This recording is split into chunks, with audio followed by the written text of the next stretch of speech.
जर शिवाजी महाराज इथं जन्माला आले नसते ना, तर आज तुझं लग्न करायच्या वेळेस तुला आहे ना मुस्लिम शासक राजाच्या दरबारात जाऊन मुजरा घालावा लागला असता, राजाजी मुझे शादी करनी है, मंडप डालू क्या? राजाजी मेरे पापा की दशक्रिया विधि करनी है, मंडप डालू क्या? राजाजी मेरी बेटी की शादी करनी है, मंडप डालू क्या? राजाजी दीपावली आ रही है, दिये जलाऊ क्या? इतकी वाईट परिस्थिती त्या काळात होती. जर शिवाजी महाराज जन्माला आला नसताना, तर आज तुला बसायचा अधिकार नसता, मला बोलायचा अधिकार नसता, इथल्या लोकांना फिरायचा अधिकार नसता.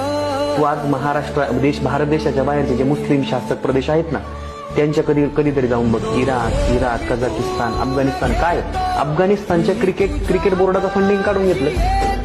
अफगाणिस्तानचा जो कॅप्टन होता मोहम्मद नबी, 2020 खेळायला त्यांचा देश गेला ना, त्यावेळेस त्या मोहम्मद नबीने स्वतःची संपत्ती विकून अफगाणिस्तान क्रिकेट टीमचा खर्च केला रे. का तर तिथं पहिल्यापासून मुस्लिम शासक आहे. आपल्याकडे मुस्लिम शासक भारत देश जिंकाय